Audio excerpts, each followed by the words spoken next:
嗨，大家好，今天我来分享一下糖醋排骨的做法。我做的这款除了酸甜口，还有柠檬的香味儿。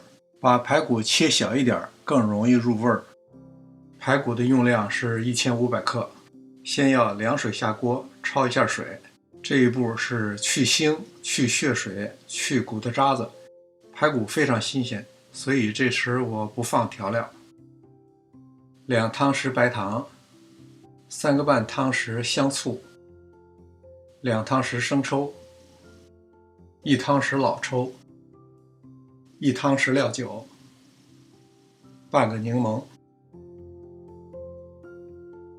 搅匀以后备用。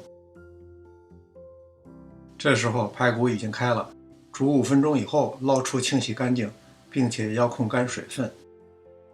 锅内放适量冰糖和油，我们来炒糖色。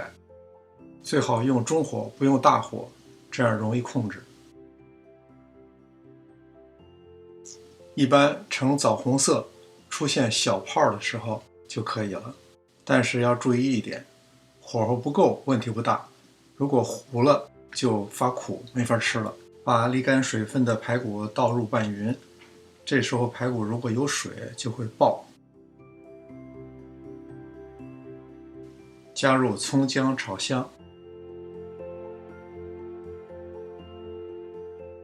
倒入糖醋汁，倒入清水，和排骨持平即可。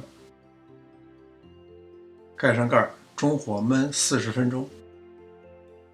40分钟以后尝尝味道，根据自己的口味加盐，我加了半茶匙。然后开大火收汁，等到汤汁浓稠，加入少许芝麻，翻炒均匀，出锅装盘。这道宁乡版的糖醋排骨就做好了，希望您喜欢。别忘了点赞订阅，这里是上师厨房，我们下次再见。